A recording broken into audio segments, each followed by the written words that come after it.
Assalamualaikum warahmatullahi wabarakatuh. Keadaan politik dan ekonomi di negara kita saat ini, bagaimana Pak? Apakah seburuk itu dan harapan untuk ihdinas siratal mustaqim itu kita kembali di jalan yang lurus, pijakan-pijakan yang ada? Ihdinas siratal mustaqim itu menggambarkan tiga. Anda punya kekuatan pijakan, Anda punya kekuatan pegangan, Anda punya kekuatan payung. La haula wala quwata illa billah. Pandangan Faisal mengenai ekonomi Indonesia. Mulai dari bagusnya dulu deh. Bagusnya itu tidak pernah terjadi sepanjang sejarah Republik Indonesia. Inflasi sangat rendah dan stabil. Stabil pada level yang rendah. Itu pencapaian yang luar biasa di era Pak Jokowi, tidak pernah terjadi pada era-era sebelumnya. Masalah terbesar kita inflasi, dan sekarang inflasi bukan masalah. Terlepas dari caranya, dan sekarang kemampuan pemerintah mengendalikan makin terbatas, maka mulai terjadi kenaikan-kenaikan karena dulu ditekan, BBM ditekan, listrik ditekan, segala macam ditekan, kan ada ongkosnya. Nah, ongkosnya ternyata udah nggak bisa ditanggung lagi, oleh karena itu gradually kita harus memberikan peluang kepada inflasi untuk naik. Kedua, inflasi yang naik juga pertanda bagus. Artinya ada geliat. Inflasi yang naik kan menunjukkan kita sudah berkeringat. Tandanya ada kegiatan ekonomi. Jadi inflasi rendah jangan dianggap prestasi. Ini cerminan dari daya beli masyarakat yang rendah. Jadi interpretasinya jangan dijadikan jangan statik ya. Kita harus lihat dalam konteks dinamis. Itu inflasi yang tidak ada tandingannya. Nah, kemudian yang paling parah menurut saya yang sama sekali di luar sentuhan negara. Negara tidak melakukan apa-apa praktis, mendiamkannya, bahkan memperburuknya adalah kekuatan jantung kita yang bahkan semakin lemah dan jauh lebih lemah dibandingkan kondisi sebelum krisis. Kalau sebelum krisis kita kredit to GDP ratio-nya itu masih 60-an, sekarang cuma 38 dan trennya turun terus. Jadi negara membiarkan bank-bank itu mengambil dana dari masyarakat dan tidak mengucurkannya kembali dalam bentuk kredit. Karena negara punya kepentingan. Kenapa? Saya utangnya tambah banyak, kalian beli ya. Sekarang utang negara itu SBN itu terbesar pembelinya adalah perbankan dalam negeri. Perbankan dalam negeri. Kedua adalah BI digabung semua itu ya sudah habis. Jadi tidak terjadi dinamika di dalam ekonomi at the cost of private sector. Private sector kita megap-megap, sementara uangnya kan dipakai buat bangun ibu kota baru, buat kereta cepat, buat jalan tol yang tidak efisien, segala macam yang menyebabkan ICOR kita tinggi. Jadi yang spektakuler juga di era Pak Jokowi adalah incremental capital output ratio yang melonjak 50% dibandingkan dengan periode-periode sebelumnya. 6 sekarang. 6,5. Tapi jangan pakai 2020 karena minus itu kan. Nah, jadi di era Orde Baru sampai Pak SBY itu berkisar antara 4 sampai 4,6. Di era Pak Jokowi 2015-2019 itu 6,5. Itu diakui oleh Ibu Sri Mulyani pun ada di dokumen pemerintah gitu ya. Tapi tidak ada upaya untuk melawan inefisiensi itu. Kalau saya waktu bertemu dengan Pak Luhut juga, Pak Luhut mengakui, Pak Luhut cerita dia bertemu dengan Pak Jokowi. Mudah-mudahan ini bukan membocorkan rahasia, orang kita bincang-bincangnya santai. Edukasi. 30% bocor kan. Kata Pak Jokowi, saya rasa 40%. Jadi Pak Jokowi juga sadar ini. Tapi tidak ada upaya sehingga apa? Dana yang dikumpulkan masyarakat oleh pemerintah yang makin lama makin berkurang dari pajak, oleh karena itu harus berutang terus, mengeluarkan SBN terus, dibelanjakan dengan cara tidak proper. Jadi investasi banyak, hasilnya sedikit. Nah, diagnosis pemerintah, investasi ini jadi masalah. Padahal we never experience low investment. Investment per GDP atau gross fixed capital formation, pembentukan modal tetap bruto jadi investasi fisik terhadap GDP, Indonesia hanya kalah dengan China. Kita lebih tinggi dari rata-rata negara berpendapatan menengah atas, menengah bawah, menengah, upper middle, lower middle, negara OECD, Asia Pasifik. Kita itu tertinggi, di ASEAN juga tertinggi. Tapi Pak Jokowi menganggap investasi ini masalah. Oleh karena itu sekarang ada Menteri Investasi, ada Menko Investasi, ada Satgas Percepatan Investasi. Investasi kita udah tinggi kok. Sayangnya hasilnya kan harusnya yang diburu ke sana. Jadi dilihat dari segi ini kan Undang-Undang Cipta Kerja juga kan salah kaprah. Investasi bukan masalah. Jadi low quality of investment. Karena apa? 75% kira-kira ya,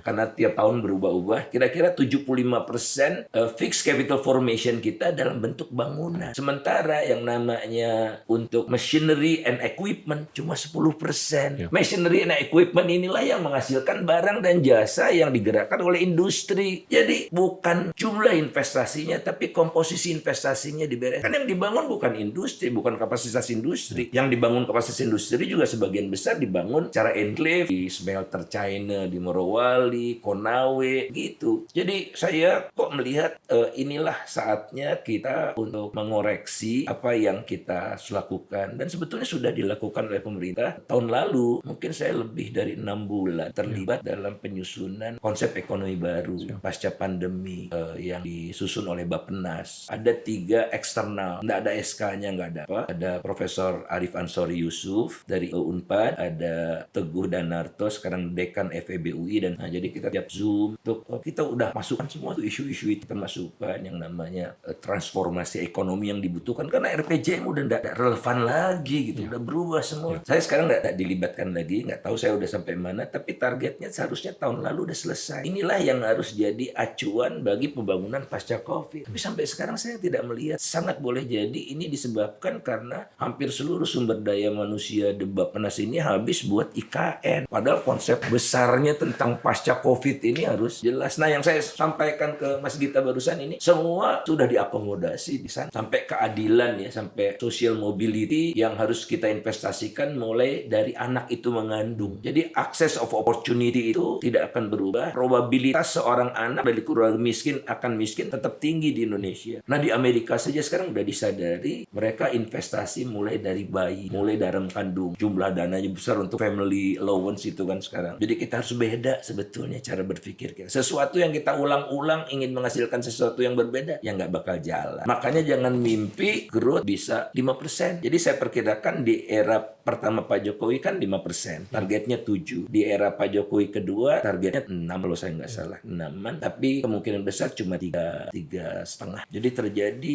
tren penurunan ekonomi karena apa? Ya karena jantungnya lemah. Mau diajak lari cepat semaput di tengah jalan. Saya mau nanya beberapa nih berkembang. Ujung-ujungnya saya mau ngobrol mengenai IKN. Tapi yang pertama mau mengenai jantung. Saya terima catatan dan observasi dari Bang Faisal mengenai beberapa rasio. Apakah itu ICOR meningkat, jadi inefisiensi meningkat. Terus juga rasio kredit perbankan terhadap PDB jauh di bawah 5. Bahkan rasio pasar modal terhadap PDB juga masih di bawah 10%. Ini beberapa kali saya coba mengilustrasikan bahwa ini berkorelasi dengan jumlah uang yang ada di negara kita. Dan kalau saya hitung M2 atau uang beredar terhadap PDB kita, itu juga masih di bawah 50%. Jadi saya pikir kita mau jungkir balik kayak gimana? Kalau uang beredarnya nggak meningkat, ya sulit lah untuk kita ngedanain teman kita yang mau jadi wirausaha di Pulau Rote. Karena memang terbatas. Dan dia nggak akan bisa dapat kredit dari bank. Satu, mungkin banknya belum ada. Dua, banknya ada tapi nggak bisa ngasih kredit karena terbatasan yang struktural tadi. Dan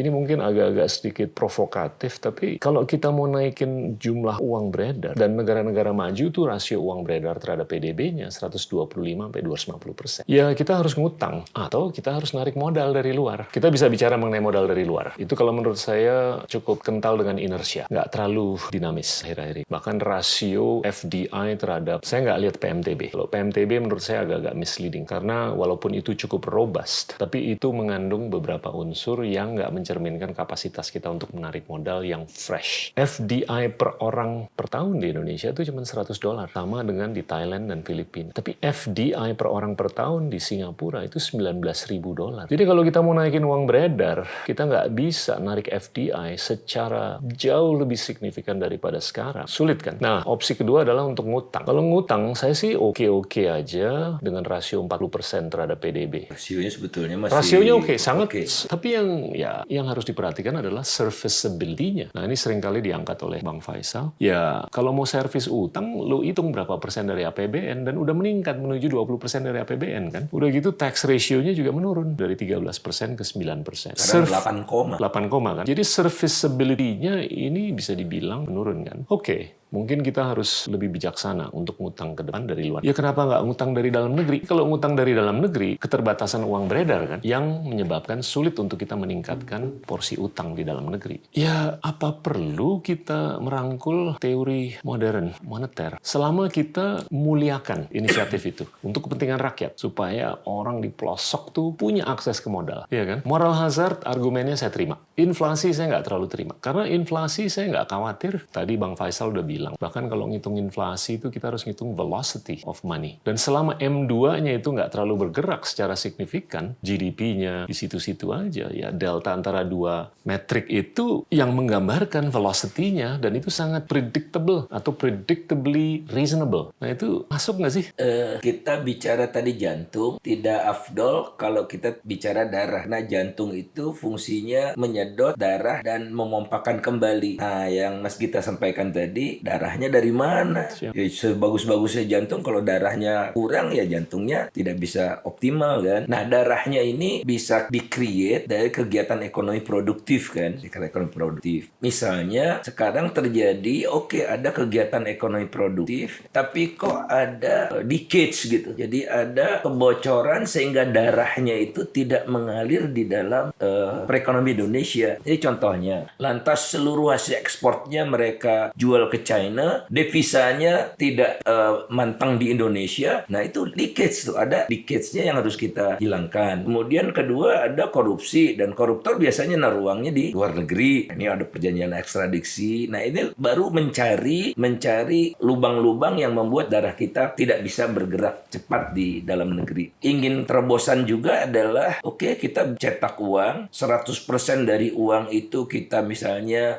gunakan untuk bangun pabrik, merata di seluruh Indonesia lewat kawasan industri. Idealnya pabrik itu semennya dari Indonesia, bataknya dari Indonesia, macam dari Indonesia segala macam gitu. Sehingga tidak tersedot untuk banyak yang import. Unfortunately, struktur industri kita tidak mendukung. Karena 75% bahan baku industri itu kita impor. Iya. IKN ini juga sebetulnya bagus kalau kita seluruhnya dari dalam negeri. Tapi kan nggak mungkin. IKN-nya harus lebih bagus dari Dubai. Kayaknya kan nggak pakai marmer Tulungagung, nggak keren, marmer Itali. Lampu kristalnya kan dari Ceko kan, bukan dari mana-mana gitu. Jadi konten impornya tinggi ini. Nah, jadi ini bisa digunakan misalnya yang lebih ketimbang IKN, bangun 1 juta rumah sederhana. Betul. Nah, itu batu batanya semua bisa dari dalam negeri, dibiayai dari utang itu, kemudian tidak ada yang leakage gitu. Nah, namun ada masalah. Saya sepakat dengan ide MMT-nya, namun apapun sistem yang kita terapkan ada prasyarat. Prasyaratnya itu tidak ada korupsi, tidak ada moral hazard. Nah, coba sekali kita izinkan mereka untuk printing money yang tujuannya mulia, besoknya mereka minta printing money untuk yang lain. Disiplin fiskal yang sudah terbukti dalam sejarah kita meluluh lantakkan republik ini, sehingga secara ekstrim oleh Orde Baru ditutup yang namanya cetak uang. Balance budget. Jadi historis, sama seperti misalnya, mungkin Mas Gita masih ingat ada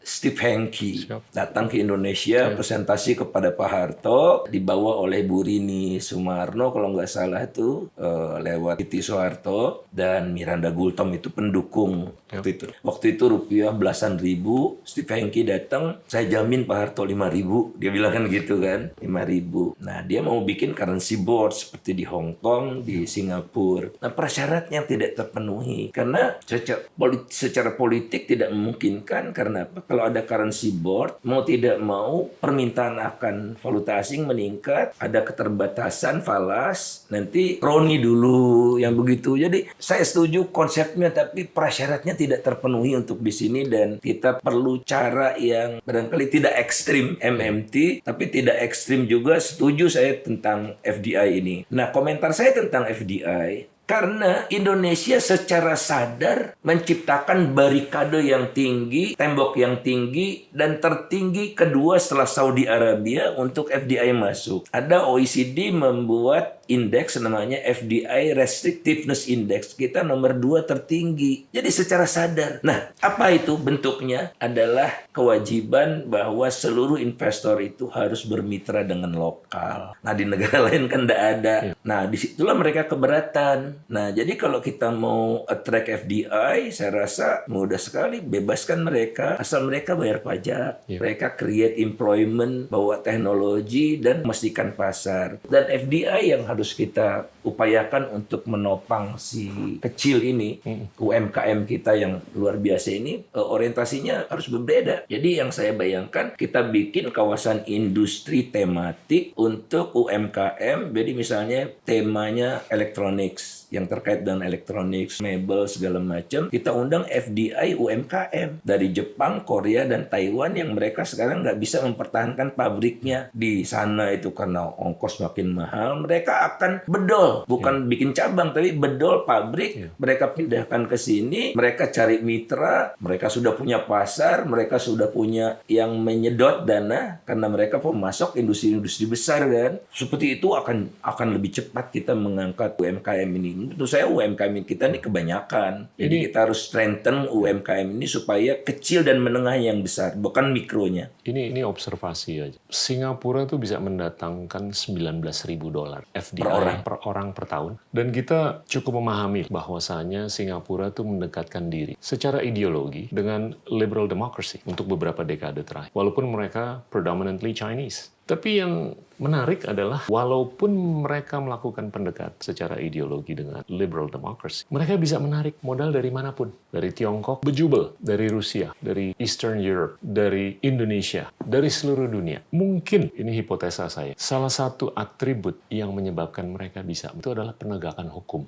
Ya kan? Bukan ideologi, bukan kerangka hukum. Kalau kerangka hukum saya berani berargumentasi bahwasanya mereka proteksionismenya ada. Bahkan kita lebih liberal dengan mereka dalam konteks beberapa sektor. Dan mereka tuh sudah berhasil membuktikan diri sebagai a nation of law. Sedangkan beberapa negara yang lain itu a nation of lawyers. Nah itu yang kalau menurut saya struktural. Membedakan kenapa si A bisa narik modal dari seluruh dunia tanpa kepekaan mengenai ideologi dan segalanya, tapi penegakan hukum jelas. Tapi yang lainnya, si B, si C, si D, nggak bisa setinggi si A, itu berhasil membuktikan diri sebagai a country of lawyers, bukan a country of law. Ya kan? Nah itu kalau umpamanya hipotesa ini benar atau bisa dipertanggungjawabkan, ya kita nggak usah terlalu sibuk merekonstruksi kerangka hukum. Kita hanya menyibukkan diri untuk menegakkan apa yang mungkin dipersepsikan kurang tegak. Kembali ke buku Why Nations Fail itu, kemudian